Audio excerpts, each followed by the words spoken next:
Now it's time for Lefties Losing It, and one of our favourite trans activists is back. Let's hear what wonderful advice Jeffrey Marsh is imparting now. 3 ways to disrespect your elders.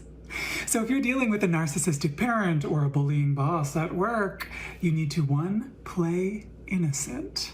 There's some sort of secret code or language they're using to try to get you to do what they want. And all you need to do is ask, what do you mean?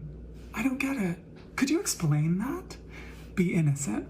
Number 2, feel no guilt.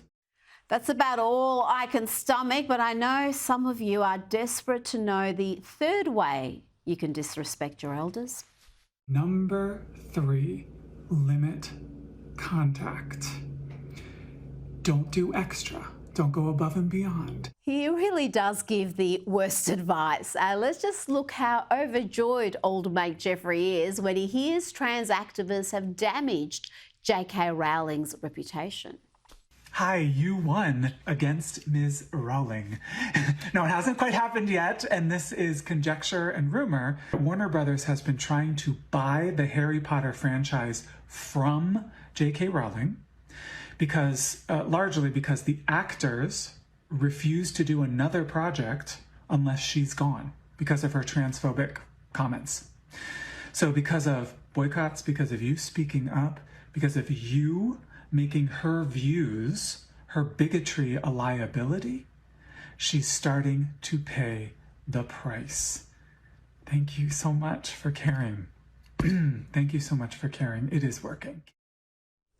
The only people it's working with are the lefties losing it, and sadly many of them do inhabit the media. But bad news there for Jeffrey. J.K. Rowling is not selling the rights to Harry Potter, and she's still a self-made billionaire and campaigner for women's rights, so I think she's pretty much winning at life. But what J.K. Rowling lacks are neo-pronouns and xenopronouns, because apparently neo-pronouns aren't crazy enough. We now have pronouns that are just sounds that humans can't even make. Confused? Well, get ready to be well and truly confounded. Take it away, Jeffrey.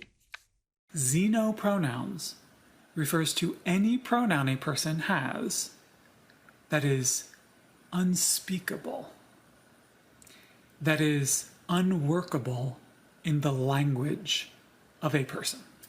So an example would be a xenopronoun would be a word, I can't even say it, right? Because that's the point. They're unsayable and sort of effervescent and unknowable, kind of like a person's gender. That's why I love this one. So an example would be, a xenopronoun would contain a set of letters that is a pronunciation that a human being can't pronounce. It's some sound that a human being can't pronounce.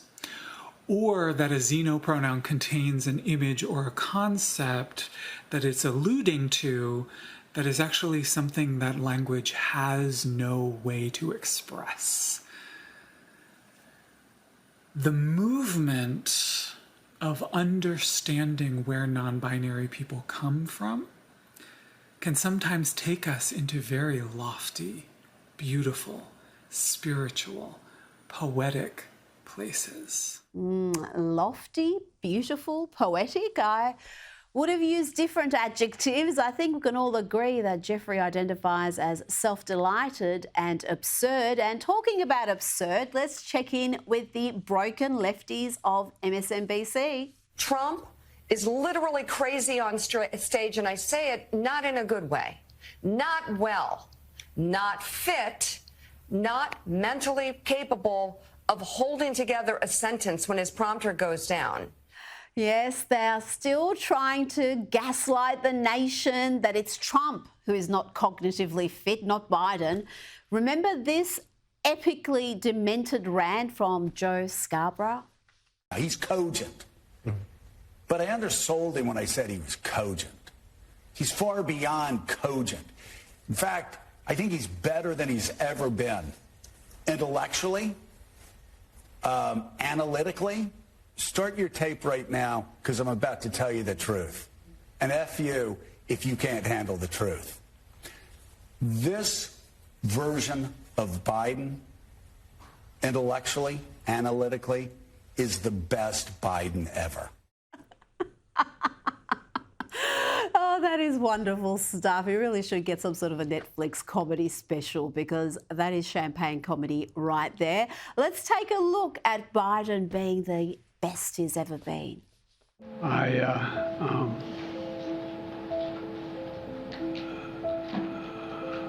Anyway, and I don't want to,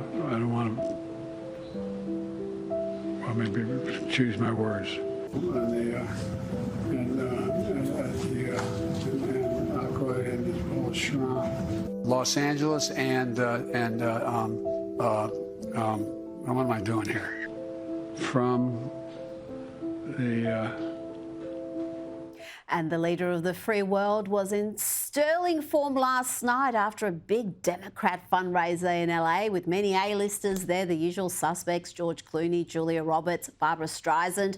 Watch here as Barack Obama grabs Biden's arm and helps direct the confused POTUS off stage.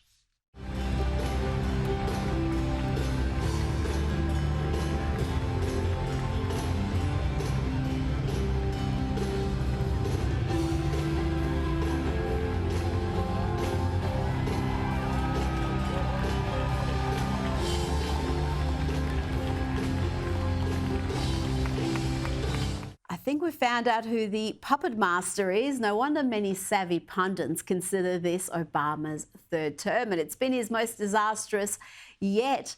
Now watch how tolerant these Pride March attendees are when a member of their community is proud to be Jewish. You can't hit him. This.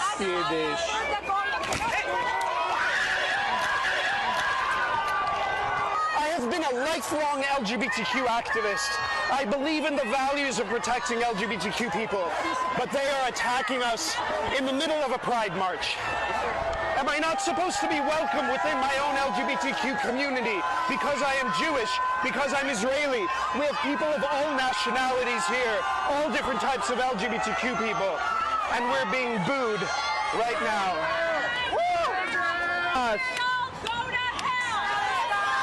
In an LGBTQ community and movement, in a Pride March that is supposed to be inclusive of everybody, I have never in my life felt more excluded, and it is heartbreaking.